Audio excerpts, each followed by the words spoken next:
Assalamu alaikum dear students. Hope you all are good by the grace of Almighty Allah. This is your SST teacher and today we are going to read out the new chapter. It's chapter number 6, My Family, and it's page number 26. So students, let's get started. First of all, हम देखेंगे कि family होती क्या है। Family किसे कहते हैं?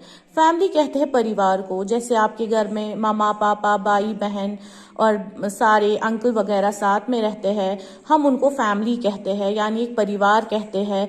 वो लोग परिवार हम उनको कहते हैं जो आपस में खुशी गम बांटते हैं, एक साथ फेस्टिवल सेलिब्रेट करते हैं, एक साथ ओकेजन सेलिब्रेट करते हैं। जैसे आप ईद नहीं सेलिब्रेट करते हैं, फिर आप फैमिली मेम्बर्स के साथ खुशियाँ मनाते हैं। सो स्टूडेंट्स, उसी को हम फैमिली कहते हैं। और फैमिली मेम्बर्स क्या होते हैं? वो एक दूसरे की मदद करते हैं। जब भी किसी को ज़रूरत होती है, गम में, दुख में, परेशानी में, हम एक दूसरे का साथ देते हैं। सो स्टूडेंट्स, आज ये जो पिक्चर आपके सामने है, हम देखेंगे कि ये कौन सी फैमिली है। और असल में हमें ये जो यहाँ पे चाइल्ड है जिसका नाम अंकुश है, असल में ये हमें बता रहा है अपनी फैमिली के बारे में। ये पिक्चर है अंकुश के फैमिली की। अंकुश जो है वो जॉइंट फैमिली में रहता है। जॉइंट फैमिली हम किसे कहते हैं? वो एक बड़ी सी फैमिली होती है जहाँ पे हमारे ग्रैंड पेरेंट्स, हमारे कजन्स, हमारे अंकल आंट वगैरह सब साथ में मिलजुल के रहते हैं। उसको हम जॉइंट फैमिली कहते हैं। जिस तरीके से यहाँ पे पिक्चर में देख सकते हैं कि अंकुश है, उसके मामा पापा है, उसके अंकल है, आंट है, उसके कजन्स है और उसके दादा दादी साथ में रहते हैं। तो इसको हम कहेंगे जॉइंट फैमिली। और जॉइंट फैमिली जो होती है बहुत बड़ी फैमिली होती है और सारे लोग खुशी खुशी एक जगह पे रहते हैं। तो ये थी अंकुश की joint family. Now students, we will move on the next family. अब जो सेकंड फैमिली है, ये फैमिली वो फैमिली है जिसमें दो बच्चे होते हैं, एक या दो बच्चे होते हैं। इस फैमिली को हम स्मॉल फैमिली कहते हैं। इसमें मामा पापा और दो बच्चे होते हैं या एक बच्चा होता है, इसको हम स्मॉल फैमिली कहते हैं।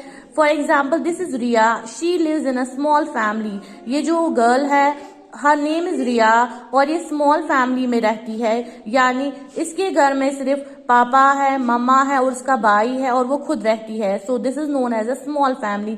स्मॉल फैमिली में क्या होता है कि जो जॉइंट फैमिली के मेंबर्स है वो ही अलग अलग होके निकलते हैं और अलग फैमिली बसाते हैं, अलग घर बसाते हैं। So this is known as small family. Small family को हम न्यूक्लियर फैमिली भी कहते हैं। After that, a family with 3 or more children is called a large family. वो फैमिली जहाँ पे 3 या 3 से ज्यादा बच्चे हो उसको हम लार्ज फैमिली कहते हैं। रोहन जो है वो लार्ज फैमिली में रहता है क्योंकि मम्मा पापा और उसके भाई बहन वो एक साथ रहते हैं। So this is known as a large family. क्योंकि इसमें कितने बच्चे हैं? इसमें 3 से ज्यादा बच्चे हैं। और स्मॉल फैमिली में हमने देखा 1 या 2 बच्चे होते हैं। So this is known as large family. अब हम देखेंगे रिलेशंस के बारे में, यानी रिश्ते। रिलेशनशिप्स किसको कहते हैं? कहते कि mother is called grand mother. जो आपकी मामा है उसकी जो माँ है उसको हम कहते हैं ग्रैंड मदर और उर्दू में नानी कहते हैं। ठीक है, जैसे आप जाते हैं नानी हाल वगैरह, वहां पे नानी होती है। So she is called grandmother. Father's mother is called grandmother. और जो पापा की मामा होती है उसको दादी कहते हैं। इंग्लिश में इनको सेम बोलते हैं ग्रैंड मदर, लेकिन उर्दू में मामा की माँ को नानी कहते हैं और फादर की मामा को दादी कहते हैं।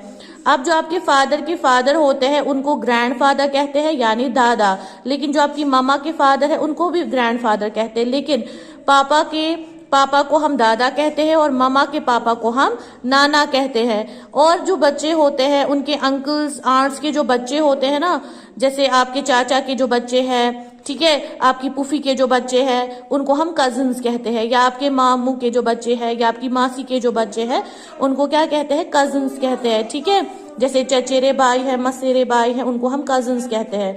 So students, I think this is all for today. I hope you have understood this chapter very well.